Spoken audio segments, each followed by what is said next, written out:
Gloire au Seigneur. Amen. Nous prions pour la parole. Père, Baba, l'homme ne vivra pas de pain seulement, mtu hataishi kwa mkate tu, mais de toute parole qui vient de ta bouche. lakini kwa neno lote litokalo ndani ya kinywa chako. Nous demandons à ce que, Seigneur, tu nous parles. Tunaomba Bwana upate kutuzungumza. Parle à nos esprits. Zungumza na mioyo yetu, Parle à nos vies.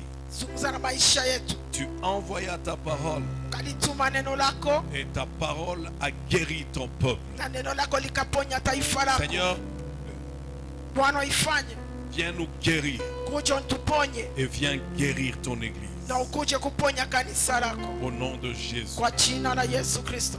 Amen. Amen. Alléluia. Amen. Clé pour la multiplication financière. Funguo kwa ajili ya kuzidishwa kipesa. Clé pour la multiplication financière. Funguo kwa ajili ya kuzidishwa kipesa. C'est de cela que nous parlons depuis dimanche. Hiyo ndio tunazungumzia toka siku ya Mungu. Nous avons vu que c'est la volonté de Dieu. Rappelez-vous, c'est la volonté de Dieu que vous puissiez normalement être bénis financièrement. Buka ya kwamba ni mapenzi ya Mungu ili upate kufanyikiwa kipesa. C'est Dieu qui vous donne la force pour acquérir les richesses. Ni Mungu ndiye atupae nguvu ili kupata utajiri. Et nous avons dit que la voie divine, parce qu'il y a d'autres voies pour gagner les richesses, mais la voie divine pour gagner la richesse, c'est quoi? C'est la libéralité. Na tulisema ya kwamba njia ili tupate kupata utajiri ya kimungu, kwa kuwa kuna njia zingine ambazo ni ya kimapepo, lakini njia ya kupata utajiri kwa Mungu ni utoaji. Amen. Amen. Et hier, j'étais en train de vous montrer comment vous pouvez assurer vos affaires et vos finances. Jana nilikuwa naonyesha namna gani unaweza kulinda biashara yako wala pesa zako. Car ce qui n'est pas assuré n'est pas sûr. Kwa kuwa yale ambayo hailindwi haina uhakika. Amen. Amen. Ce qui n'est pas assuré n'est pas sûr. Yale ambayo hailindwi haina uhakika. Tout ce que tu as doit être assuré. Na yote ambayo nakuwa na ni sharti ilindwe. Gloire au Seigneur. Amen. La voie pour assurer tes affaires et tes finances. Njia ya kuweza kulinda kazi yako, biashara La yako wala pesa première zako. fois, nous avons vu hier, c'est quoi? Njia ya kwanza tulisema kwamba ni nini? Payer, donner fidèlement la dîme. Kutoa kwa uaminifu cha 10. Et deuxièmement, Na ya pili je vous parle ce soir, tawazungumzia jioni hii c'est en donnant de bonnes offrandes à Dieu. ni kwa kumtolea Mungu sadaka zilizo nzuri. Lisons ensemble Ecclésiaste 11, Tusome pamoja Mhubiri sura 11 le verset 1er au 6e. mstari wa kwanza hadi wa 6. Ecclésiaste chapitre 11, Mhubiri sura 11 verset 1er jusqu'au 6e. mstari wa kwanza hadi wa 6.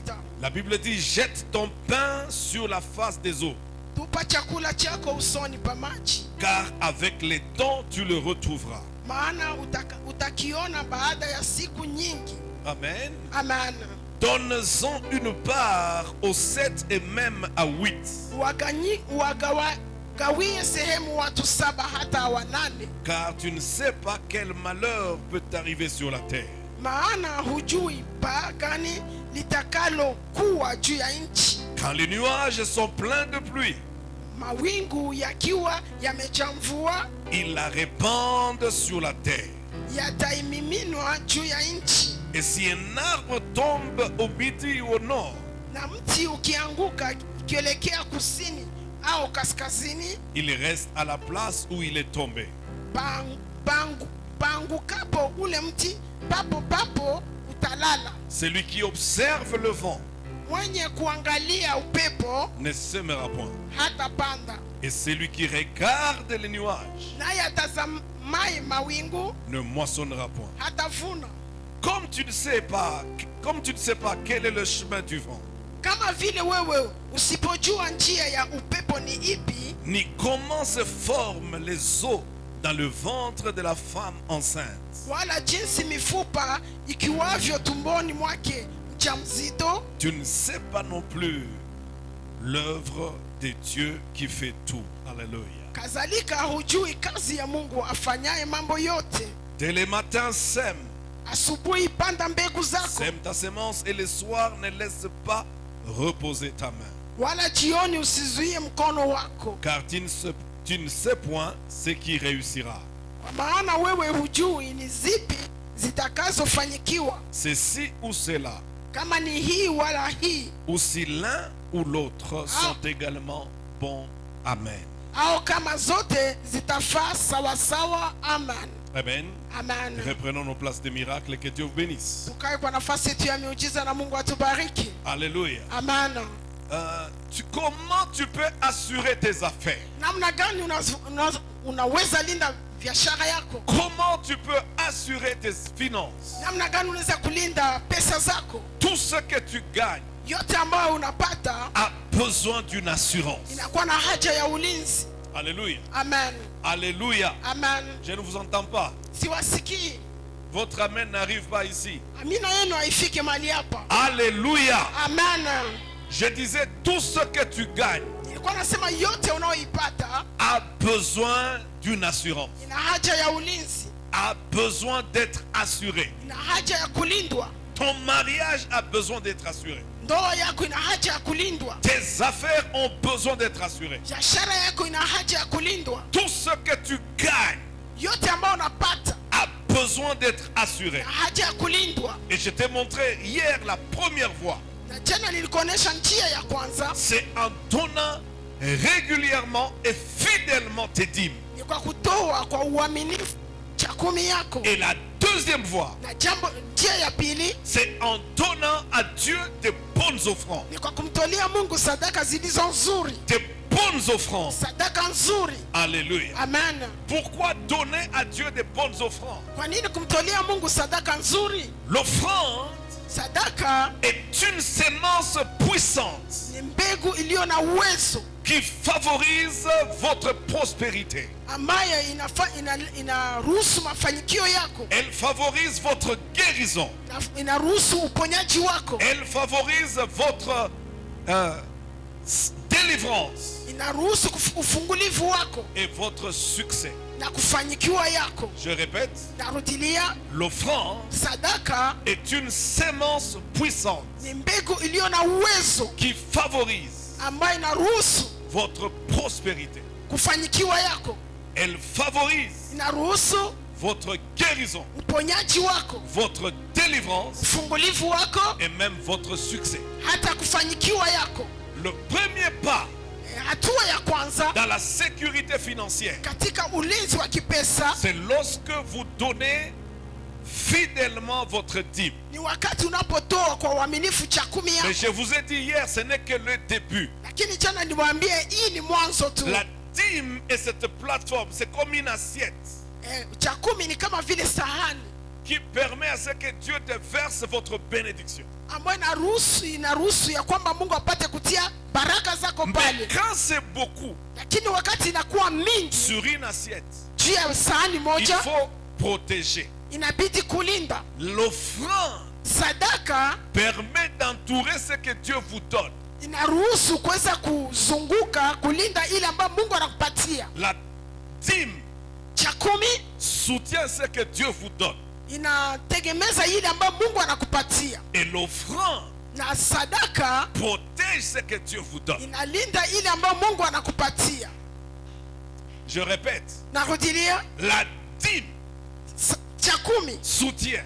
inatekeleza, C'est la plateforme sur laquelle Dieu met ta bénédiction. ni mahali ambapo Mungu anaweka baraka zako. Mais si cela n'est pas entouré, sécurisé, Kama hiyo hailipwe, ça peut se répandre et tomber. inaweza kuanguka, inaweza kushuka na kuanguka chini. Alors tu as besoin des offrandes, des bonnes offrandes, Sasa una haja ya sadaka nzuri pour entourer et sécuriser ce que Dieu te donne. ili kulinda na kuzunguka ile ambayo Mungu anakupatia. Est-ce qu'il y a quelqu'un qui dit Amen? Je, kuna mtu ambaye anaweza sema amina? Alléluia. Amen. Je disais, c'est une sémence puissante. Nilikuwa nasema kwamba ni mbegu yenye uwezo. Chaque offrande que tu donnes, elle est une sémence. kila sadaka unayoitoa ni mbegu, Et chaque sémence a une puissance en elle. na kila mbegu inakuwa na uwezo ndani yayo. Alléluia. Amen. C'est pourquoi ne néglige pas la puissance de l'offrande. Ndio maana usidharau uwezo wa sadaka. Dans la sémence, il y a la puissance. Ndani ya mbegu muna uwezo, Et dans cette sémence, il y a la vie. na ndani ya hiyo mbegu muna uzima. Je disais, elle favorise ta prospérité. Ni kusema inakuwa na inaruhusu kufanikiwa Dans yako. la sémence, dans ton offrande, il y a ta prospérité. Katika mbegu yako, katika sadaka yako muna kufanikiwa. Dans la sémence, il y a ta guérison. Ndani ya mbegu yako muna uponyaji wako. Dans la sémence, il y a ta délivrance. Ndani ya mbegu yako muna ufungulivu wako. Dans ton offrande, Ndani ya sadaka yako il y a ton succès. kunakuwa mafanikio yako. Alléluia. Amen. C'est pourquoi Ndiyo maana Salomon, en écrivant cette portion d'Ecclésiaste, il dit, jette ton pain. ndio maana Salomono alipoandika shairi akasema, tupa mkate wako. Le pain est le symbole de la nourriture. Mkate ni alama ya chakula, C'est le symbole de ce qui te revient, qui te fait vivre. ni alama ya yale ambayo ni ya kwako na inafanya uishi. Et lorsqu'on offre, c'est comme si on jetait. Na wakati unapotoa ni kama vile unatupa, Mais il dit, jette ce pain lakini anasema tupa mkate wako à la surface des eaux. kwenye uso ya maji. L'eau, c'est la parole. Maji ni neno la Mungu. Lorsque tu obéis à la parole Wakati unapotii neno la Mungu et tu jettes ta sémence na unatupa mbegu yako sur ce que dit Dieu, juu ya yale ambayo Mungu anasema, tu la récupéreras. utaikomboa. Alléluia. Amen. Est-ce qu'il y a quelqu'un qui me comprend? Je, kuna mtu ambaye ananielewa? L'eau, c'est la parole. Maji ni neno. Tu jettes ton pain. Unatupa mkate wako, Tu jettes ce qui te fait vivre. unatupa yale ambayo anafanya wewe uishi. Tu acceptes la parole. Unakubali neno, Tu accomplis ce que Dieu t'a dit. unatimiza yale ambayo Mungu amekwambia, Et tu le fais régulièrement. na unaifanya kila wakati. Il dit, donnez-en à 7. Anasema ya kwamba wapatie watu 7 Et même à 8. hata watu 8. Pourquoi à 7 et à 8? Kwa nini kwa watu 7 wala 8? 7, c'est le chiffre de la perfection. 7 ni namba ya ukamilifu. Donc quand tu donnes 7 fois, Ni kusema unapotoa mara 7 tu es arrivé au point où tu dis, j'ai vraiment donné convenablement. unafika kwenye pointi ambayo unajiambia mwenyewe, hapa nimetoa kweli Lorsque kikamilifu. tu as donné à ce point 7, Wakati unapotoa kwenye ile namba ya 7, Dieu dit, donne aussi à 8. Mungu anakuambia tena wapatie watu 8. 8, c'est le nombre du nouveau départ. 8 ni namba ya kusema mwanzo mpya. Alléluia. Amen. Donc quand tu penses que tu as déjà bien fait Wakati unapofikiria kwamba umefanya vizuri et que tu as bien donné, na umetoa vizuri, Dieu dit, donne encore. Mungu anakuambia toa tena. À 7 et même à 8. Watu 7 wala hata 8. Si tu es arrivé à 7, Kama umemfikia 7, avance en profondeur en 8. endelea vilindini mpaka 8. Et quand tu arrives à 8, Na unapofikia 8, tu sais qu'à 8, unajua kwamba 8 tu reprends encore. unaanza tena upya Et tu vas continuer encore. na utaendelea tena. Gloire au Seigneur. Amen. Gloire au Seigneur. Amen.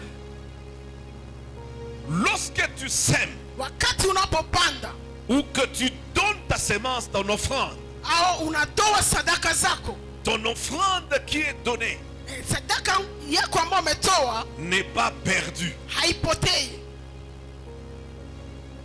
L'offrande donnée n'est pas perdue. Sadaka ambayo umezitoa hazipotei. Alléluia. Amen. Alléluia. Amen. Parce qu'il y a des gens qui disent, ah, tu donnes trop, tu donnes trop. Non, tout ce que tu donnes est amassé et un jour te reviendra. Kwa kuwa watu wengine wanakuwa wanaambia wengine, unatoa sana. Hapana, yote ambayo unatoa inakusanywa fasi moja na siku moja utaipata. La Bible dit, avec le temps, tu le retrouveras. Biblia inasema pamoja na wakati utaipata. Et comment tu le retrouveras? Ça revient d'une façon multipliée. na utaipata namna gani inakurudilia kwa jinsi yenye ambayo imezidishwa. Alléluia. Amen. Et tu as besoin du temps pour chaque offrande. Unakuwa na haja ya kila sadaka. Je répète, tu as besoin du temps pour chaque offrande. Narudilia, una haja ya wakati kwa ajili ya kila Ou sadaka. encore l'effet de ton offrande a besoin du temps pour se manifester. Au matokeo ya sadaka yako inakuwa na haja ya wakati ili pate C'est kuzirika. pourquoi entre une offrande et son accomplissement ou ses effets, tu as besoin d'augmenter encore d'autres offrandes. Ndio maana katikati ya sadaka na matokeo yake wewe una haja ya kuweza kuongeza hapa sadaka zingine, Pour que finalement ili kwa mwisho tu puisses voir les effets de tes offrandes. upate kuona matokeo ya sadaka yako. Alléluia. Amen. Si tu sèmes par exemple un fruit, Kama unapanda kwa mfano tunda, une graine, une sémence, mbegu comme le noyau d'avocat, kama vile mbegu ya avoka, tu ne récoltes pas un avocat. au kuena vuna avoka Dans ton champ, ndani ya shamba yako, ça va pousser des avocatiers itaota ndiye miti ya avoka, pour que tu puisses avoir finalement beaucoup d'avocats. ili kwa mwisho upate kupata maavoka za mingi. Tu veux la multiplication, Unataka kuzidishwa, tu dois aussi multiplier ta sémence. unapasha kuzidisha pia mbegu yako. Alléluia. Amen. Lorsque Dieu te donne, Wakati Mungu anakupatia, il veut que tu puisses avoir aussi un temps pour s'aimer. anataka ya kwamba upate kuwa na wakati pia ili upate kupanda, Parce qu'une saison sans sémence kwa kuwa majira bila kupanda détermine une saison sans moisson. inaonesha majira bila mavuno. Lorsque tu as gagné Wakati umepata et que tu n'as pas sémé, tu n'as pas offert, na haukupanda wala haukutoa, cela veut dire que tu prophétises que les temps qui viennent seront fâcheux et seront mauvais. ni kusema nafikiria ya kwamba siku ambazo zinakuja zitakuwa zibaya sana. C'est pourquoi je voudrais te dire, Ndio maana nitaka kukwambia ton offrande, sadaka yako, ta sémence, mbegu zako, c'est la garantie de ton avenir. rabuni ya ujio wako. Je le répète, Narudilia, ton offrande, sadaka yako, ta sémence, mbegu yako, c'est la garantie de ton avenir. arabuni ya ujio wako. Si tu n'offres pas dans le présent, Kama utowe kwa wakati wa sasa, ton futur est sombre. ujio wako unakuwa wa giza. Tu veux un futur éclairé, Unataka ujio wenye kuwa na nuru, tu dois apprendre à offrir. unapasha kujifunza kutoa. Est-ce qu'il y a quelqu'un qui dit Amen? Je, kuna mtu sema amina? Si tu manges ta sémence, Kama unakula mbegu yako, tu te prives à toi et à ta famille unajinyima mwenyewe na jamaa yako d'une récolte du futur. mavuno ya ujio. Si tu manges ta sémence, Ukikula mbegu yako, tu t'ensorcelles et tu ensorcelles ta famille. unajiloga na unaloga jamaa yako. Si tu manges ta sémence ou ton offrande, Ukikula mbegu yako na sadaka yako, tu te prives de la grâce de Dieu pour l'avenir. unajinyima neema ya Bwana kwa ajili ya ujio. Alors il y a des gens qui semblent être trop rusés, Sasa kuna watu ambao wanaonekana kuwa wajanja sana, comme Ananias et Saphira. kama Anania na Safira. Ils étaient très rusés, un couple très rusé. Walikuwa wanandoa wenye kuwa wajanja sana. Ce couple, Au wanandoa ils sont reconnus comme étant des gens qui savaient bien communiquer. walikuwa watu ambao walikuwa wanajulikana ya kwamba wanajua kuwasiliana mzuri, Ils savaient bien s'accorder. walikuwa wanakubaliana mzuri. Malheureusement, ils s'accordaient dans le mal. Ole ni kwamba walikuwa wanakubaliana katika mabaya. Ils se sont arrangés. Walikubaliana Et après avoir vendu leur champ, na kisha kuuzisha shamba yao, ils se sont arrangés, ils se sont accordés pour tromper à Dieu. wakakubaliana ili wapate kumdanganya Mungu. S'il y a un homme qui est ici, Kama kuna mwanaume ambaye yuko mali hapa, n'accepte pas que ta femme t'induise dans cette grave erreur de vouloir tromper à Dieu ou voler Dieu. usikubali mke wako akupeleke katika kosa kubwa kutaka kumdanganya Mungu wala kumuiba Mungu. S'il y a une femme qui est ici, Kama kuna mwanamke ambaye yuko mahali je hapa, lui parle, ne permets pas à ton mari de te faire pécher en voulant tromper à Dieu. usiruhusu akufanyishe dhambi ya kutaka kumdanganya Mungu. Ce n'est pas en aimant trop les choses du monde, Haiko kwa kupenda sana vitu vya dunia, en aimant les finances ou en aimant trop les richesses. kwa kupenda pesa wala kupenda utajiri. Si tu t'aimes tellement Kama unajipenda sana et que tu aimes tes enfants et tu aimes ton mari ou ta femme, na unampenda mume wako wala mke wako na watoto wako, écoute les secrets. sikiliza siri. Sécurise leur vie par tes offrandes. Linda maisha yao kupitia sadaka zako. Est-ce qu'il y a quelqu'un qui me comprend? Je, kuna mtu ambaye Si ananielewa? tu veux que tes enfants grandissent bien, Kama unataka wakomae si tu vizuri, veux que ton mariage soit sécurisé, kama unataka ya kwamba ndoa yako ipate si tu kulindwa, veux que tes affaires, tous tes projets puissent être assurés, kama unataka biashara yako miradi yako yote ipate kulindwa, donne régulièrement et fidèlement ta dîme. towe kwa uaminifu na kila wakati cha kumi yako. Mais deuxièmement, Na jambo la pili, donne des bonnes offrandes. toa sadaka nzuri. Assaisonne leur vie par de bonnes offrandes. Tengeneza maisha yako kwa kupitia sadaka nzuri. Tu verras ce que Dieu va faire. Utaona yale ambayo Mungu atafanya. Lorsque tu manges ta sémence, Wakati unakula mbegu yako, tu manges tes offrandes, kula sadaka yako, tu signes unasahihi que ton futur sera plein de sécheresse. ya kwamba ujio wako utakuwa unajaa ukiwa. Amen. Amen.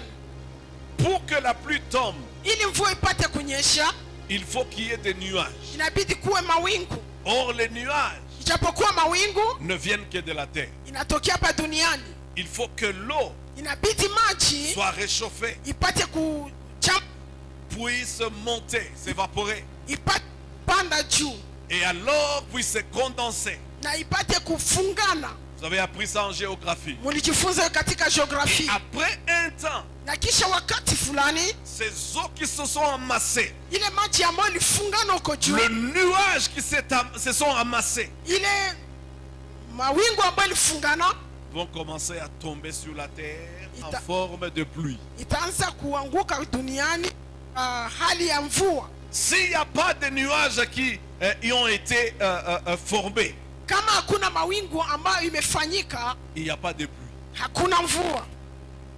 C'est pourquoi vous sortez le matin ou pendant la journée, vous regardez au ciel.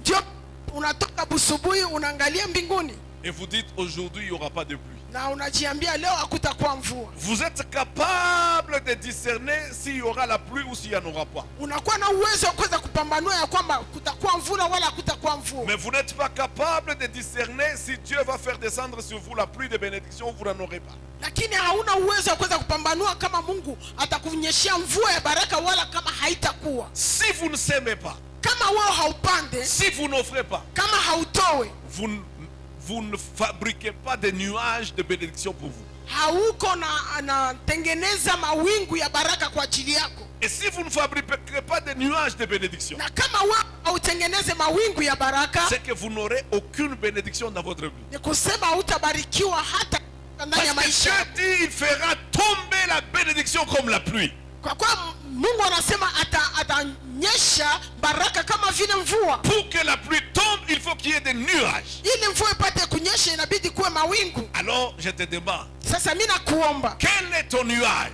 mawingu yako ni gani? Si tu as des nuages, tu auras la pluie de bénédiction.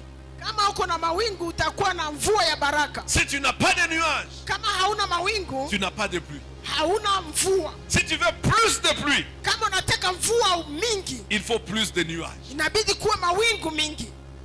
Est-ce qu'il y a quelqu'un qui dit Amen? Kuna mtu ambaye anasema amina. C'est donc la garantie de ton avenir. Ni hiyo ulinzi ya ujio wako. Bien-aimé, Mpendwa, tu as besoin de la prière. unakuwa na haja ya maombi, Mais au-delà de la prière, tu dois avoir des offrandes. lakini zaidi ya maombi unapasha kuwa na sadaka. La prière doit être toujours accompagnée des offrandes. Maombi itakuwa na sindikizwa kila wakati na sadaka. La prière doit être accompagnée toujours des offrandes. Maombi itakuwa na sindikizwa kila wakati na sadaka. Si tu es trop spirituel, tu pries beaucoup, kama wako wa kiroho sana, unaomba sana, tu seras spirituel avec tes dons spirituels, utakuwa wa kiroho pamoja na karama zako za mais kiroho, avec aussi une grande pauvreté.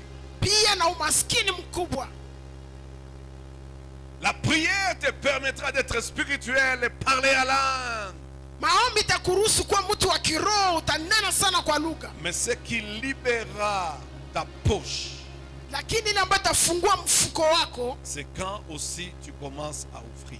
ni wakati pia utaanza kutoa. C'est pourquoi Dieu a dit à Corneille, Ndio maana Mungu alimwambia Kornelio, Corneille, Kornelio, tes offrandes sadaka zako et tes prières na maombi yako sont arrivées vers moi imenifikia et je m'en suis souvenu. na nimeikumbuka. Amen. Il y a ce que la prière fait Kuna yale ambayo maombi inafanya et il y a ce que les offrandes font. na kuna ile ambayo sadaka inafanya. Amen. Je le répète, il y a ce que la prière fait Kuna yale ambayo maombi inafanya et il y a ce que les offrandes font. na kuna yale ambayo sadaka inafanya. Il lui dit, tes offrandes et tes prières sont arrivées. Anasema sadaka zako na maombi yako zimefika Et Dieu s'en est souvenu. na Mungu ameikumbuka. Dieu se souviendra de tes prières, Mungu atakumbuka maombi yako, mais Dieu se souviendra aussi de tes offrandes. lakini Mungu atakumbuka pia sadaka zako. Il y a des choses que tes prières provoqueront, Kuna vitu ambavyo maombi yako italeta, mais il y a des choses aussi que tes offrandes provoqueront. lakini pia kuna vitu ambavyo vitaletwa na sadaka zako. Gloire au Seigneur. Amen. Un jour, Siku moja je suis allé dans un hôpital pour visiter un pasteur. nilienda kwenye hospitali kwenda kumwangalia mchungaji moja, Et ce pasteur était alité, il avait des problèmes de santé. na huyo mchungaji alikuwa mgonjwa, alikuwa na shida ya afya, Et je voulais prier pour lui. na nilitaka nimwombee. Et juste quand je suis arrivé dans sa chambre, j'ai ouvert. Na wakati nilipofika chumbani kwake nikafungua, Il dit, oh Bishop, heureusement que tu viens d'arriver. kasema yeye askofu, mzuri vile unafika. Et il avait son téléphone à main. Na alikuwa na simu yake kwenye mkono. Je lui demande, qu'est-ce qu'il y a? Nikamuuliza ni nini. À l'époque, ce pasteur habitait à Tanzanie, Kwa ile wakati ule mchungaji alikuwa anaishi Tanzania, à Dar es Salaam. Dar es Salaam, Et il était venu en visite ici à Bukavu. na alikuja kutembelea hapa Bukavu. Et pendant qu'il était ici, il est tombé malade. Na wakati alikuwa mahali hapa akagonjwa, Et il est entré à l'hôpital. na akakuwa wakamwingiza kwenye hospitali. À Dar es Salaam, Huko Dar es Salaam sa femme était hospitalisée aussi. mke wake pia alikuwa kwenye hospitali pia, Parce qu'elle était près d'accoucher. kwa kuwa alikuwa mjamzito kiwango karibu kuzaa. Mais la situation dans laquelle elle se trouvait était très critique. Lakini hali ambayo ilikuwa inapatikana ndani ilikuwa ngumu sana. Et je suis arrivé quand le pasteur qui était alité aussi malade parlait avec sa femme et le médecin. Na nilifika wakati huyu mchungaji mwenye alikuwa mgonjwa kwenye hospital alikuwa anazungumza na mke wake pamoja na mganga anayemtunza Et huko. le médecin lui a dit, Na mganga alimwambia, choisis entre ta femme et ton enfant. Chagua kati ya mke wako na mtoto wako. Avant cet enfant, Kupata huyo mtoto, avant d'avoir cet enfant, mbele ya kupata huyo mtoto ils avaient eu 3 filles. walipata mabinti 3. Et la grossesse dont il s'agissait maintenant, Na ile mimba ambayo ilikuwa inahusika sasa il s'agissait d'un garçon. ilikuwa kijana. Amen. Amen. Ils ont cherché pendant longtemps Walitafuta mvulana siku nyingi et ils n'ont pas trouvé. na wakupata. Et voilà que ils l'ont eu. Na tazama wamempata sasa, Mais avant de naître, lakini mbele ya kuzaliwa le médecin lui dit, mganga akamwambia, choisis qui on va sauver. uchague nani ambaye tutaokoa. Soit on sauve la maman Wala tunamwokoa mama et l'enfant meurt, na mtoto anakufa, soit on sauve l'enfant wala tunamwokoa mtoto et la maman meurt. na mama anakufa. Il était dans l'embarras. C'est à ce moment-là que je suis arrivé. Alikuwa katika hali ya kuchanganyikiwa, na ni kwa ile wakati nimefika. Lorsque Dieu veut te visiter Wakati Mungu anataka kukutembelea et qu'il veut te donner sa clé na anataka kukupatia funguo yake pour faire quelque chose, ili kufanya jambo fulani, tu as déjà quelque chose à faire. unakuwa tayari na kitu cha kufanya. Tu ne peux pas t'attendre à ce que Dieu fasse quelque chose pour toi. hauwezi kujingojea Mungu afanye kitu kwa ajili yako et que tu ne fasses rien pour lui. na wewe usifanye lolote kwa ajili yake. Est-ce que tu me comprends? Je, umenielewa? Ne t'entends pas à ce que Dieu fasse quelque chose pour toi. Usingoje ya kwamba Mungu afanye kitu kwa ajili yako Si toi tu ne fais rien pour lui. wakati wewe haufanye lolote kwa ajili yake. Quand tu t'attends à ce que Dieu fasse quelque chose, Wakati unangojea kwamba Mungu afanye kitu kwa ajili yako, tu dois faire quelque chose pour lui aussi. ni sharti ufanye kitu kwa ajili yake pia. Il Amen. m'a dit ça. Akaniambia hiyo, Oh, Bishop, askofu, je ne sais pas quoi faire. sijue la kufanya. On me dit de choisir entre la maman et l'enfant. Wananiambia nichague kati ya mtoto na mama. Je lui dis, donne-moi le téléphone. Nikamwambia nipatie hiyo simu. J'ai pris le téléphone. Nikachukua hiyo simu Et j'ai dit au médecin, na nikamwambia yule mganga, écoute ce que nous choisissons. sikia yale ambayo sisi tunachagua. Nous choisissons que la maman et l'enfant vivent. Tunachagua ya kwamba mama na mtoto wapate kuishi. Nous choisissons que la maman et l'enfant vivent. Tunachagua mama na mtoto wapate kuishi. Tous deux vivront. Wote wawili wataishi. Et lui, le pasteur était là au lit en train de trembler. Na yule mchungaji alikuwa kwenye kitanda Il akitetemeka. était malade de la maladie, mais malade aussi de savoir qu'il va perdre quelqu'un. Alikuwa mgonjwa ya magonjwa, lakini pia mgonjwa akijua kwamba atampoteza mtu. Et j'ai dit au médecin, nous choisissons que tous deux vivent. Lakini nikamwambia mganga, sisi tunachagua ya kwamba wote wawili waishi. Et qu'il n'y a personne des deux qui vont mourir. Na kutakuwa hata mmoja wao mwenye atakufa. Tous vont vivre. Wote wataishi. Le médecin s'est étonné. Na mganga akashangaa. Et puis je lui dis, passe-moi la femme. Nikamwambia nipatie huyo mama. Et lui a donné le téléphone. Akampatia hiyo simu. J'ai dit à cette femme, Nikamwambia huyo mwanamke, tu vivras, utaishi toi et ta femme, wewe, toi et ton enfant. wewe na mtoto wako. Mets le téléphone au parleur Utie telefone, utie sauti ya mingi pour que le médecin entende. ili mganga apate kusikia. Mais l'enfant aussi doit entendre. Na pia mtoto mtumbu ni sharti na asikie. Vous allez vivre. Mutaishi. La maman dit amen, pasteur. Mama kasema amen mchungaji. J'ai dit vous allez vivre. Nikasema mutaishi. Je vais prier. Nataka kuomba. Quand je voulais prier, Wakati nilitaka kuomba, le mari a dit papa attends. Bwana akasema baba chunga. Ne prie pas d'abord. Usiombe kwanza. Je dois donner mon offrande. Ni sharti nitoe kwanza sadaka yangu. Alléluia. Amen. Tu te rappelles de l'histoire? Unakumbuka hiyo historia? Et peut-être même il y a certaines personnes ici qui savent ça.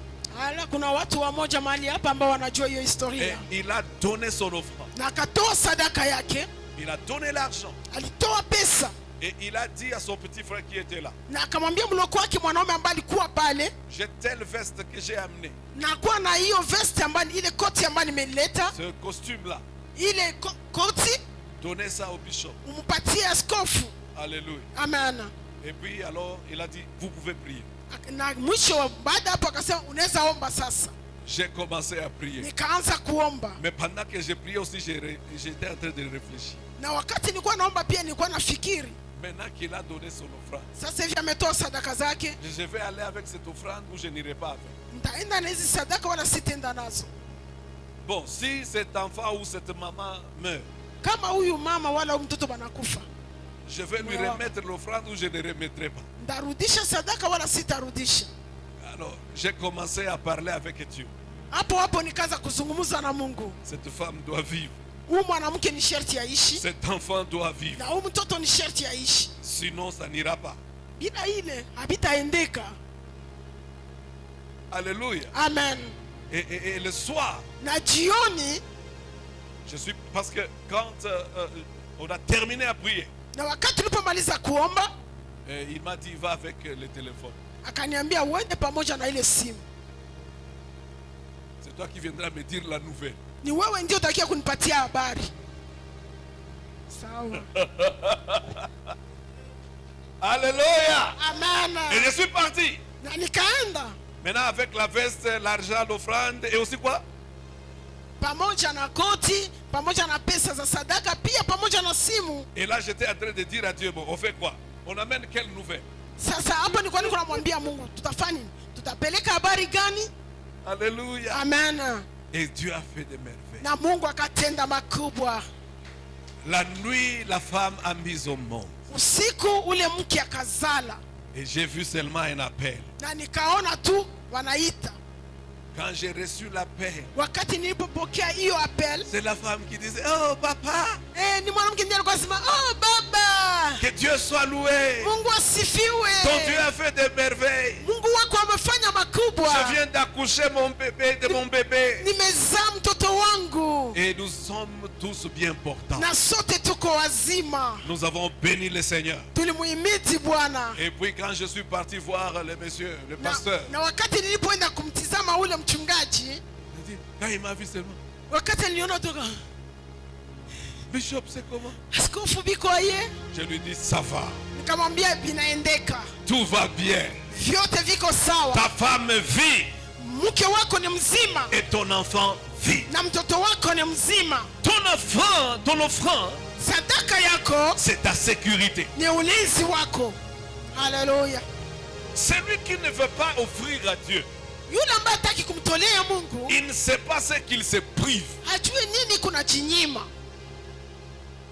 Et cette histoire-là, hein, cette pensée, cette parole-là que le diable amène dans les cœurs, n'est pas donnée et ne pas faire convenablement l'œuvre de Dieu. Ça, c'est le diable qui est en sorcelle pour que tu ne puisses pas vivre ce que Dieu a prévu pour toi. Na zile habari ambazo shetani anakuwa anakuambia kwenye masikio ndani ya moyo wako, usitowe, usifanye kazi ya Mungu, ni shetani iko na kuloga ili wewe usipate kufanyikiwa. J'aimerais dire à quelqu'un, Nilitaka kumwambia mtu mmoja, ta vie est un livre.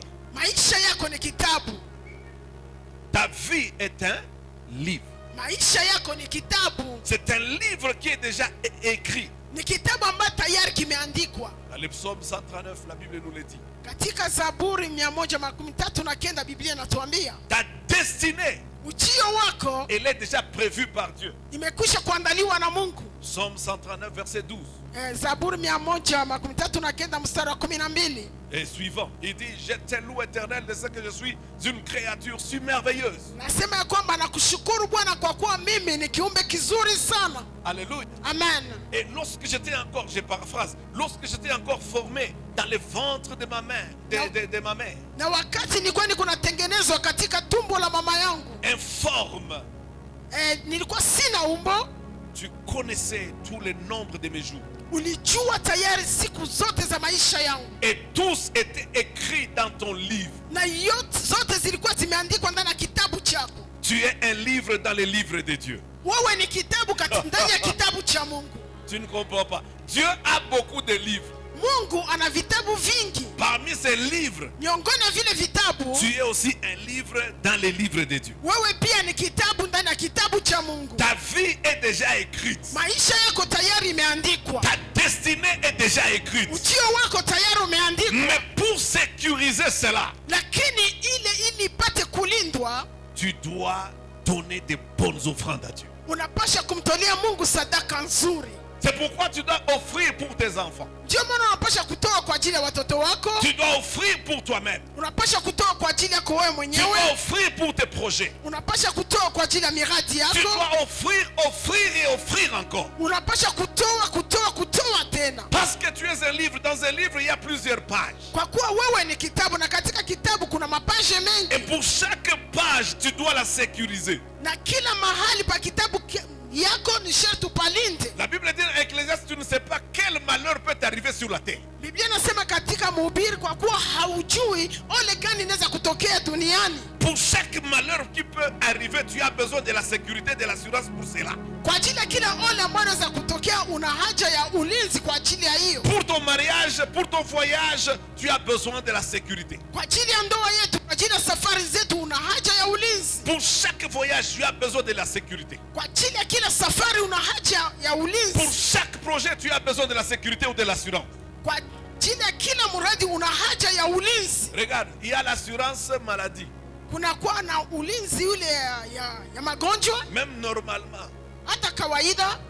dans l'assurance de la santé, l'assurance de la maladie, Katika ulinzi wa magonjwa, les assurances se diffèrent. hata maulinzi zinapishana. Dans le monde seulement. ndani ya dunia C'est lui tu. qui a l'assurance de la maladie Yule ambako anakuwa na ulinzi wa peut magonjwa ou ne pas avoir l'assurance de l'incendie. anaweza kuwa wala asikuwe na ile ulinzi juu ya moto. Et même quand tu as l'assurance des maladies, Na hata kama ukiwa na ulinzi wa tu peux magonjwa, avoir l'assurance de certaines maladies et d'autres ont dit non, non, ton assurance là ne couvre pas ce genre de maladie. Ce genre de maladie. unaweza kuwa na ile ulinzi kwa ajili ya magonjwa fulani, na kwa ajili ya magonjwa mengine wanakuambia hapana, ile ulinzi ambayo nilipia haifunike hii magonjwa C'est fulani. pourquoi tu as besoin de donner et donner et donner encore. Ndio maana una haja ya kutoa, kutoa tena kutoa, Jusqu'à ce que tu assures tous les domaines et même tous les niveaux de ta vie. mpaka uweze kutoa kwa ajili ya ulinzi ya viango vyote vya maisha yako. Celui qui t'empêche d'offrir à Dieu, c'est un sorcier. Yule ambaye anakukataza kumtolea Mungu ni mlozi. Est-ce qu'il y a quelqu'un qui me comprend? Je, kuna mtu ambaye ananielewa? Celui qui t'empêche d'offrir à Dieu, c'est un sorcier qui veut ensorceler ta destinée.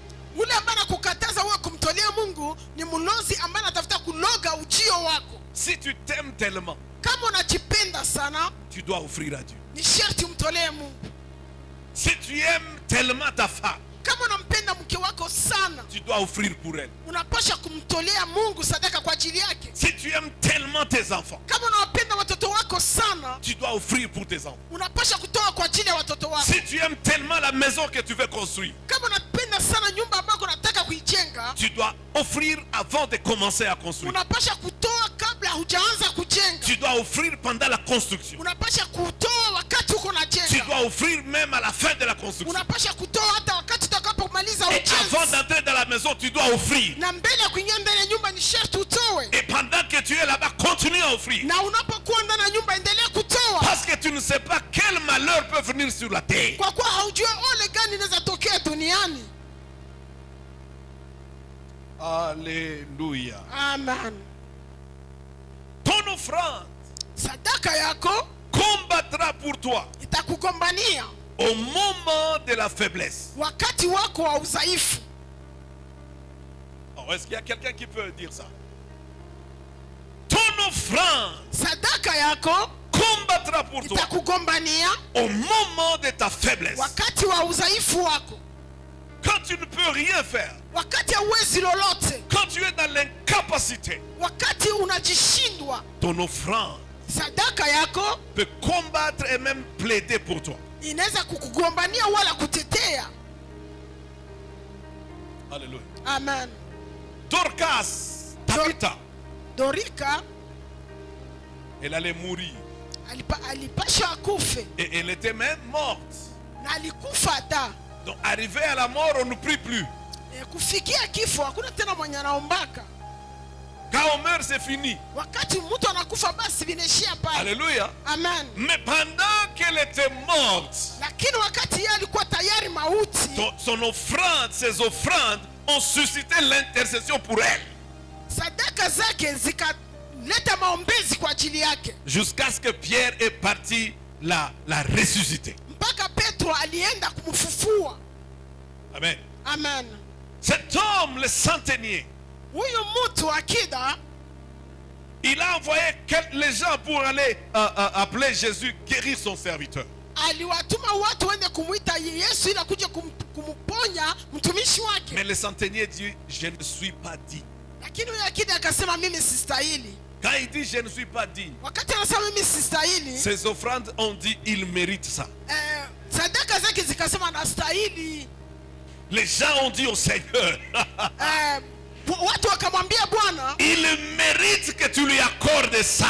anastahili upate kumtimizia hiyo. C'est un homme bien. Yeye ni mtu mzuri Et il a construit pour nous une synagogue. na alitujengea hekalu. Ah, et tu dois guérir son serviteur. Ni sharti uponye mtumishi wake. Et regarde, Na angalia, au lieu que Jésus aille dans sa maison, pahali Yesu aende ndani ya nyumba yake, là même où Jésus était, pale kwenye Yesu alikuwa, l'homme a dit, ule mtu akasema tu peux parler là où tu es. hawezi kuja huku Tu kwenye, peux parler seulement là où tu es. unaweza kuongea tu pale kwenye Tu huku. n'as même pas besoin de venir Hauna haja ya kukuya pour imposer la main à mon enfant, à ce serviteur qui est malade. ili kumwekea huyu mtumishi wangu mkono ambaye ni mgonjwa. Parle seulement là-bas. Wewe sema tu kwenye huko, À des kilomètres, kwenye makilometra mingi. le serviteur a été guéri. ule mtumishi akapona. Jésus n'avait pas de lance-voix ni de micro. Yesu hakukuwa na vyombo vya sauti, Mais l'offrande de cet homme lakini sadaka za huyu mtu a amplifié la voix de Jésus. ikakomalisha sauti ya Yesu. Lorsque Jésus n'avait pas besoin d'aller chez cet homme, Yesu hakukuwa na haja ya kwenda kwa mtu huyu, mais l'offrande de cet homme lakini sadaka za huyu mtu l'a rapproché de Jésus. ikamukaribisha pembeni ya Yesu. Ton offrande te rapprochera de ton miracle. Sadaka zako zitafanya kwamba muujiza wako Je ne kukaribia. sais pas quelle est la faiblesse qui est dans ta vie. Sijue udhaifu gani huko ndani ya maisha yako. Ton offrande va couvrir cette faiblesse. Sadaka zako zitafinika ile udhaifu. Est-ce qu'il y a quelqu'un qui me comprend? Je, kuna mtu ambaye ananielewa? Ça va combattre pour toi. Itakupigania, Ça va plaider ta cause. itakutetea. Alors si tu comprends ça, Kama unaelewa hiyo, tu dois apprendre comment offrir à Dieu. unapasha kujifunza namna gani kumtolea Mungu. Amen. Amen. Un, Moja, comment offrir à Dieu? namna gani kumtolea Mungu? Un, Moja, tu dois offrir à Dieu de bon cœur. unapasha kumtolea Mungu kwa roho uliomkunjifu. Hein? Est-ce que Kiswahili tunaelewa moyo mkunjufu? Moyo mwema. De bon cœur. Moyo Exode mwema. 25. Tuisema mkiswahili yetu. Exode 25. Versets 1 et 2. L'Éternel parla à Moïse et dit: Mungu akamwambia Musa akasema, parle aux enfants d'Israël waambie wana wa Israeli qu'ils m'apportent une offrande. waniletee sadaka. Vous la recevrez pour moi. Mutaipokea kuna nafasi yangu. C'est-à-dire, Moïse recevra ça pour Dieu. Ni kusema Musa ataipokea kwa jina ya Mungu. Vous la recevrez pour moi, Mutaipokea kwa nafasi yangu, de tout homme qui la fera de bon cœur. kwa kila mtu atakayeifanya kwa roho mzuri. Amen. Amen. Tu dois offrir de bon cœur. Unapasha kutoa na roho mzuri. N'offre pas avec méchanceté, n'offre pas en murmurant, n'offre pas. Offre de bon cœur, parce que hakuna mtu anakukaza, hakuna mtu anakufunga. Quand tu remarques, tu comprends que chaque offrande que tu donnes, c'est une bénédiction pour toi. Tu dis waouh, c'est une autre occasion pour moi. Wakati utakapotambua kwamba kila sadaka unayoitoa ni nafasi ambayo umepewa na Mungu, utafurahia tena kutoa. Utoe kwa moyo mzuri. L'offrande n'est pas une corvée. Sadaka haiko kazi ya kushurutishwa. Non, c'est une bénédiction, c'est un privilège, c'est une opportunité. Ni baraka, ni nafasi ambayo umepewa, ni mlango ambao C'est unafunguliwa. une clé de bonheur. Ni funguo ya wema. Alors chaque fois que tu trouves cette clé, Na wakati wote unapopata hiyo funguo, tu dois le faire de bon cœur. unapaswa kuifanya kwa roho mzuri. Alléluia. Amen. Tu dois te réjouir. Unapaswa kufurahi. C'est pourquoi la Bible dit faites-le, il faut le donner avec joie. Ndio maana Biblia inasema unapaswa kuitoa kwa furaha. Un, de bon cœur. Kwanza kwa roho mzuri. Deux, avec joie. 2 Corinthiens 9:7. Écrivez seulement, je Ya continue. pili ndani ya furaha. Wakorinto wa pili. 2 Corinthiens 9:7. Waraka wa pili 9 ya verset Wakorinti 7. sura ya 9 mstari wa 7. Avec joie. Pamoja na furaha. Écoutez, aujourd'hui j'étais en train de lire un passage qui m'a beaucoup béni. Je voudrais partager avec vous. Leo nilikuwa nasoma shairi moja linibariki sana, nataka kukigawanya pamoja nanyi. Votre offrande Sadaka yako vous met en souvenir devant votre Dieu. inakuweka kama vile kumbukumbu mbele ya Mungu wako. Amen. Est-ce qu'il y a quelqu'un qui me comprend? Je, kuna mtu ambaye ananielewa? Votre offrande Sadaka yako fait que Dieu puisse se souvenir de vous. inafanya kwamba Mungu quand tu akukumbuke. regardes, ça c'est elle qui m'a donné. Oh. Ça te met en souvenir devant Dieu. Ni wakati Mungu anaangalia sasa, ni mtu fulani ndiye alitoa. Ile sadaka inakutia kama vile kumbukumbu mbele ya Mungu. Nombre chapitre 10 verset 9 à 10. Hesabu 10 mstari wa 9 hadi wa 10. Nombre chapitre 10 verset 9 à 10. Hesabu 10 mstari wa 9 hadi wa 10. Écoute ce que la Bible dit. sikiliza yale ambayo Biblia inasema. Lorsque dans votre pays vous irez à la guerre, Wakati ndani ya nchi yenu mtenda kwenye vita. hein? Lorsque vous irez où? Wakati mtenda wapi? Kwenye vita. À la guerre contre l'ennemi qui vous combattra. Kinyume ya adui ambaye kuna wapiganisha. Vous sonnerez des trompettes avec éclat. Mutapiga tarumbeta kwa sauti. Oui, vous sonnez les trompettes, c'est pour alerter et pour appeler les gens pour qu'ils sachent que vous êtes en guerre. Ni ili kuwaambia watu ya kwamba muko katika vita. Et vous serez en souvenir, vous serez présent au souvenir de l'Éternel votre Dieu. Na mutakuwa pale mbele mkiwa kumbukumbu kwa Mungu wenu. Et vous serez délivrés de vos ennemis. Na mutaokolewa na maadui wenu. Alors écoute, Sikiliza sasa. dans vos jours de joie, Wakati wenu kwa siku zenu za furaha, dans vos fêtes katika karamu zenu et à vos nouvelles lunes, na kwa line zenu za mpya, mwezi mpya, mwezi mpya, vous sonnerez des trompettes mutapiga tarumbeta en offrant vos holocaustes mukitoa sadaka zenu et vos sacrifices d'action de grâce. na zabihu zenu za shukrani, Et elles vous mettront à souvenir devant votre Dieu. na zitawaweka kama kumbukumbu mbele ya Mungu wenu. Je suis l'Éternel votre Dieu. Mimi ni Bwana Mungu wenu. Alléluia. Amen. Mungu anaapa. Dieu a juré. Il jure. Anaapa. Il dit, Anasema quand le mois commence, wakati mwezi inaanza, lorsqu'il y a une nouvelle saison, wakati kunakuwa majira mapya, pour chaque situation, kwa kila hali sonnez la trompette. mpige tarumbeta. Mais aussi, Pia donnez les offrandes. mtoe na sadaka, Faites des sacrifices. mufanye zabihu. Même quand vous irez en guerre, Hata kama mtaenda katika vita, sonnez la trompette. mpige tarumbeta, Faites des sacrifices. mtoe zabihu. Je pensais que quand on va en guerre, Nilikuwa nafikiria wakati mtu anaenda kwenye vita, on ne devrait pas offrir. mungepasha kutoa. J'ai vu un homme qui allait mourir. Niliona mtu ambaye alikuwa mautiuti. Avant de mourir, quelques heures avant sa mort, Saa kidogo mbele ya kufe, il m'a donné sa dîme. alinipatia cha 10 yake. Je vais prier pour lui Nakuja kumwombea à l'hôpital. kwenye hospitali, Et sa situation, elle était vraiment catastrophique. na hali yake ilikuwa mubaya sana. Et en tout cas, Dieu allait le prendre. Na Mungu kweli alikuwa atamkamata. Et il me dit, Na akaniambia on vient de m'envoyer un peu d'argent du service. wanatoka kunitumia pesa kidogo kutoka kazi yangu. Bishop, Askofu, avant que je ne parte, kabla sijaenda, je dois d'abord prélever ma dîme. napasha kutosha moja yangu ya 10. J'ai dit que ça c'est quelle foi. Kasema imani aina gani? Quelqu'un qui est en train de mourir Mtu mwenyewe iko na kufa, et il parlait difficilement. na alikuwa anaongea kwa ugumu, Et il dit à sa femme, na akamwambia mke wake, donne ma dîme. bana, moja yangu ya 10. Et la femme a pris l'argent Na mke wake akachukua pesa et lui a remis. akampatia, On a prié avec lui.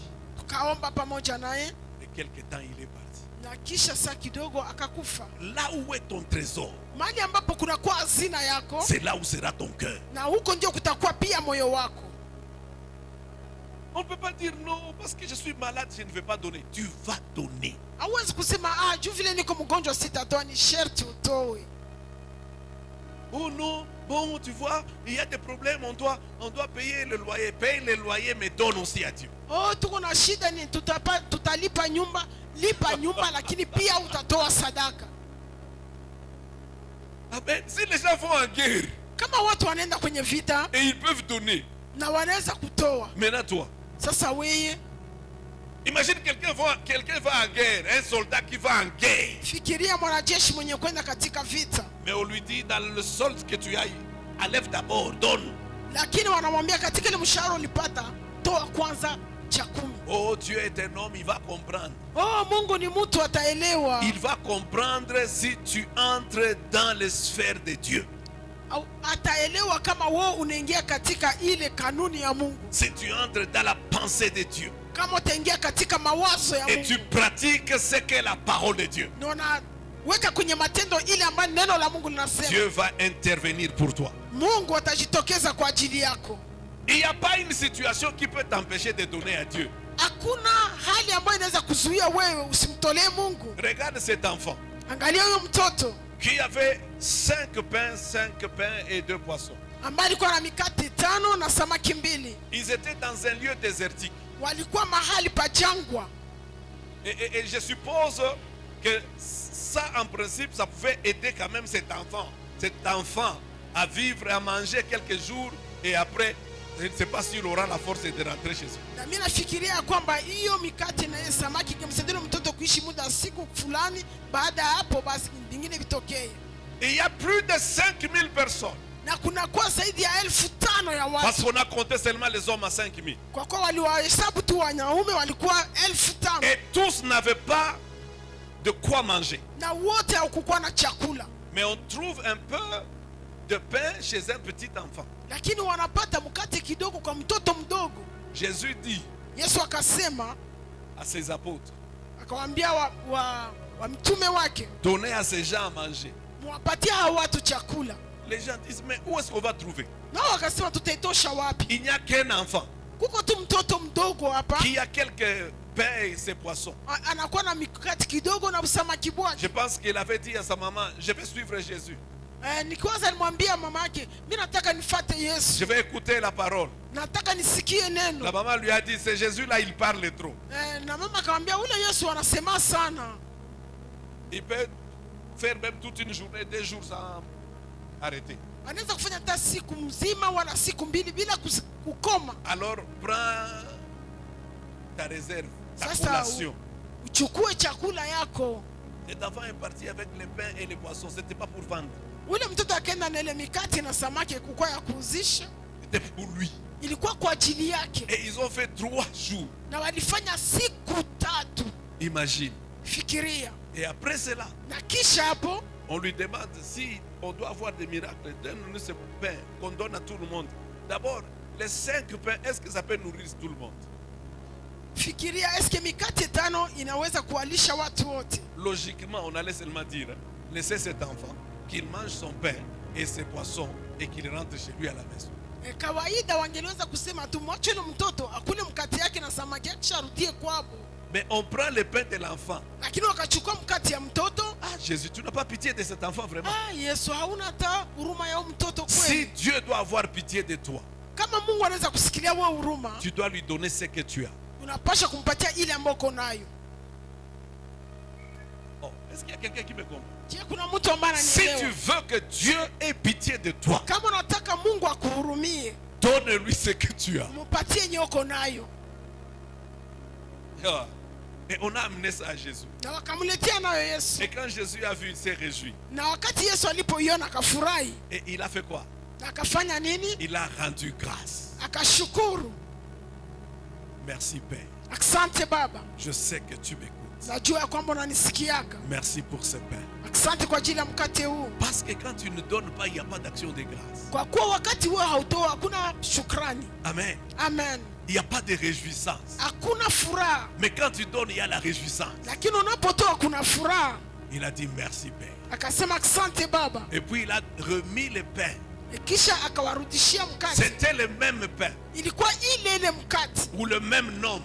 Wala ile namba ya Et mikate. il dit distribue-le. Akasema muigawanye. C'est en pleine distribution Ni wakati walikuwa nagawanya que le miracle s'est manifesté. ndio muujiza ulionekana. Si tu attends ce nom, je veux d'abord voir.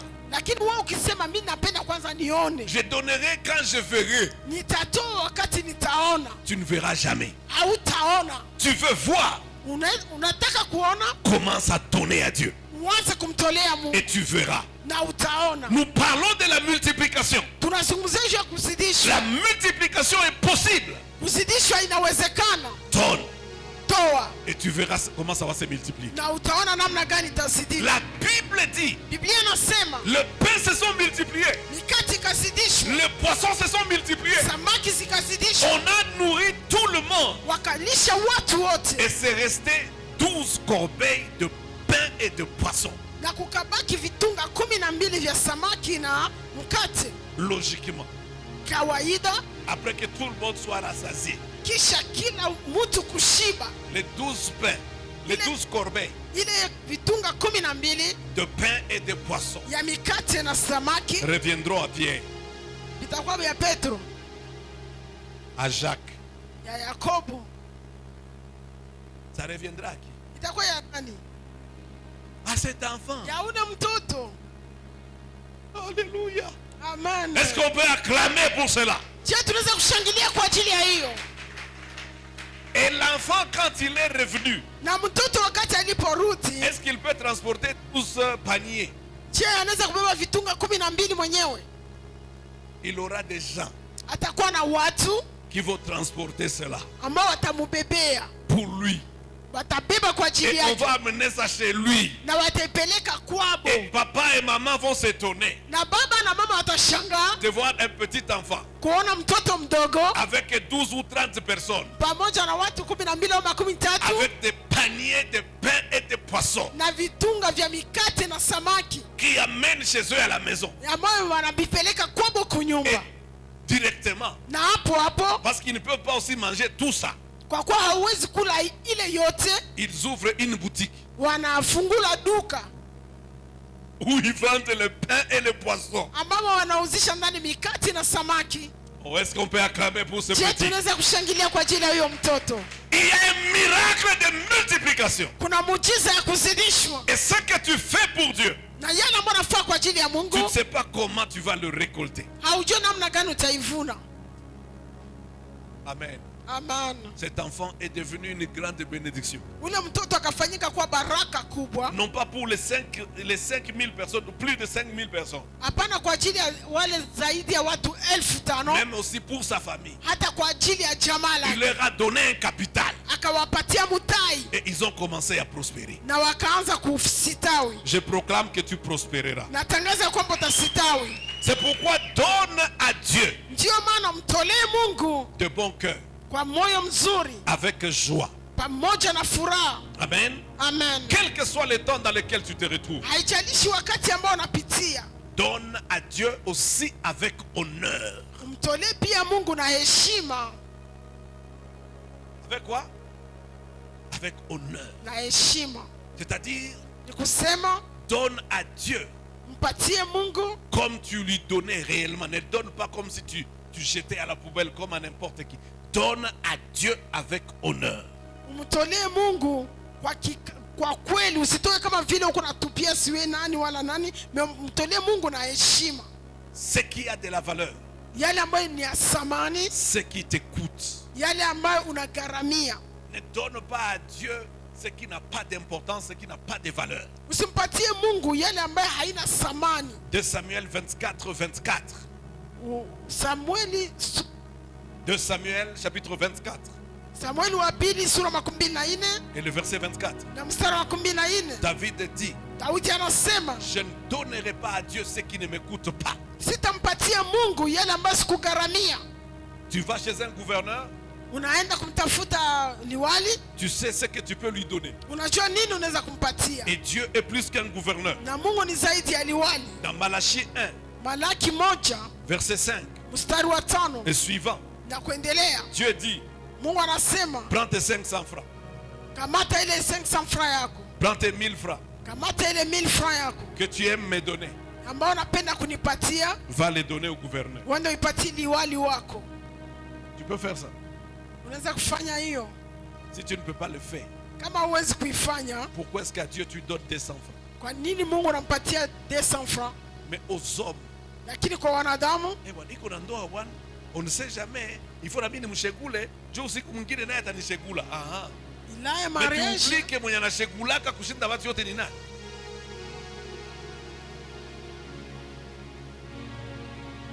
Donne avec honneur. toa na heshima. Et enfin, Na kwa mwisho, donne d'une façon préparée. Ton offrande doit être préparée. sadaka zako ni sharti ziandaliwe. Préparée. Ziandaliwe. 1 Corinthiens 16, 2. Wakorintho wa kwanza sura 16 mstari wa pili. La Bible dit le premier jour de la semaine, Biblia inasema siku ya kwanza ya wiki chacun mettra de côté kila mmoja atatia pembeni ce qu'il doit donner à Dieu. yale ambayo atamtolea Mungu. On n'offre pas à Dieu d'une façon improviste. À l'improviste. Hauwezi kumtolea Mungu kwa ghafla. Non, tu dois préparer ton offrande. Unapasha kuandaa sadaka yako. Est-ce que tu me comprends? Je, unanielewa? Tu dois préparer ton offrande. Unapasha kuandaa sadaka yako. À l'église, comme Kanisani ici chez nous, kama hivi hapa kwetu, tu sais qu'il y a la dîme. unajua kwamba kuna Tu cha dois kumi. apprêter ta dîme. Unapasha kuandaa cha kumi yako. Il y a des actions de grâce. Kuna sadaka ya shukrani. Tu sais que qu'est-ce que je vais donner comme action de grâce. Unajua nini nitatolea kama vile sadaka ya C'est à shukrani. l'offrande de faveur. Kuna kwa pia sadaka ya Tu kibali. dois préparer ton offrande de faveur. Unapasha kuandaa sadaka yako ya kibali. S'il y a l'offrande de prophète, Kama kuna kwa sadaka ya nabii, tu prépares ton offrande de prophète. unapasha kuandaa sadaka yako ya Si nabii. c'est une sémence quelconque ou une offrande que tu veux donner par rapport, Kama ni mbegu fulani wale sadaka ambayo natoka kutoa kulingana na tu prépares. unaiandaa. Tes offrandes doivent être préparées. Sadaka zako ni sharti ziandaliwe. Est-ce que tu comprends ça? Je, unaelewa hiyo? Quand tu prépares ton offrande, Wakati unaandaa sadaka ton yako, cœur toi-même peut te dire que ça va ou ça ne va pas. moyo wako yo peke inaweza kukwambia hii ni sawa, hii hapana. Et quand tu as bien préparé ça, Na wakati umeandaa mzuri, tu l'amènes à Dieu unamletea Mungu avec foi. pamoja na imani, Et ça ne sera pas la fin. Fais-le régulièrement. na itakuwa mwisho. Ifanye kila wakati, Car Dieu dit kwa kuwa Mungu anasema dans Genèse chapitre 8 verset 22, katika Mwanzo sura 8 mstari 12, tant que la terre subsistera, wakati dunia itakuwa iko les semailles et la moisson, kupanda na kuvuna, le froid et la chaleur, baridi na joto, l'été et l'hiver, baridi na joto, les jours et la nuit usiku na mchana, ne cesseront point. havitakoma. Dieu sait qu'il y aura des changements de climat, des changements d'état. Mungu anajua ya kwamba mabadiliko ya ardhi itakuwa na hali itabadilika, Mais Dieu veut la constance dans tes offrandes. lakini Mungu anataka katika sadaka udumu. Est-ce que tu comprends ça? Je, unaelewa hiyo? Malgré tout ce qu'il y aura comme changement, tu dois donner. Haijalishi mabadiliko yoyote ile ambayo inaweza kutokea, wewe ni sharti utoe, Pour que tu sécurises ta vie dans cette saison ili upate kulinda maisha yako katika majira yale et dans la saison qui arrive. na katika majira ambayo inakuja. Je proclame que tu vas te multiplier. Natangaza kwamba wewe utazidishwa. Je proclame que tu vas te multiplier. Natangaza ya kwamba wewe utazidishwa, Et tout ce qui est dans tes mains se multipliera. na yote iliyo mkononi mwako itazidishwa. Désormais, quand tu donnes, donne avec joie. Tangu leo, wakati unapotoa, toa na furaha Et donne bien. na utoe vizuri. Vous savez, il y a des gens, des fois, quand c'est arrivé le temps d'offrande, ils regardent par terre, comme s'il a un problème. Tu n'as pas de problème. Unaweka kwa mtu mwingine, wakati nafika saa sadaka anatia kichwa chini, sasa vile mtu ana shida. Réjouis-toi. Furahi. C'est pourquoi d'autres dansent quand ils vont donner. Ndio maana wengine wanacheza wakati wanaenda kutoa. Il comprend qu'il a une opportunité. Anaelewa ya kwamba anapewa nafasi. Il y a un miracle qui est devant toi. Kuna muujiza ambao uko mbele yako. Que Dieu te bénisse. Mungu akubariki. Toutes tes offrandes ne se perdront pas. Sadaka zako zote hazitapotea, De tes offrandes te reviendront. lakini sadaka zako pia D'une zitakurudilia façon miraculeuse. kwa jinsi ya kimuujiza, Pour te guérir. ili kukuponya, Pour te délivrer. ili kukuokoa, Pour te rendre prospère. ili kukufanyikisha Et pour te donner du succès. na ili kukufanya usitawi. Que Dieu te bénisse. Mungu akubariki, Et surtout qu'il ouvre ton cœur. na zaidi afungue moyo wako Pour que tu donnes bien à Dieu. ili upate kumtolea Mungu vizuri, Même sans appel de fonds. hata bila kuitwa. Que toi-même, Wewe mwenyewe tu sentes un appel. upate kusikia uwito ndani yako Et que tu décides de donner. na ujiamuru wewe peke kutoa. Un jour, Salomon a donné 1000 bœufs. Siku moja Solomon akatoa ng'ombe 1000. 1000. C'est combien? Une vache moins chère, c'est combien? 500. Fois 1000, c'est combien? 500 000. Il brûle comme ça. Pouah! Akaipana hivi tu pa. Et lorsque toute la fumée montait, wakati moshi yote ilikuwa inapanda, et certaines personnes commençaient à dire na watu wao wakaanza kusema quel gâchis. kihombo gani. Mais Dieu dit waouh, Lakini Mungu akasema wow, mon fils, mwanangu, demande-moi ce que tu veux. nilombe utakalo. Et Dieu sécurise sa vie. Na Mungu akalinda maisha yake. Il lui dit, Akamwambia, dans ta vie, ndani ya maisha yako, du temps de ton règne, wakati wa utawala wako, même si tu fais le mal, hata kama ukifanya mabaya, ton royaume utawala wa ufalme wako ne sera pas coupé. hautagabuliwa. Tu vois comment tu peux sécuriser cette histoire. Unaona jinsi unaweza kulinda mambo yako. Que Dieu te bénisse. Mungu akubariki. Amen. Amen.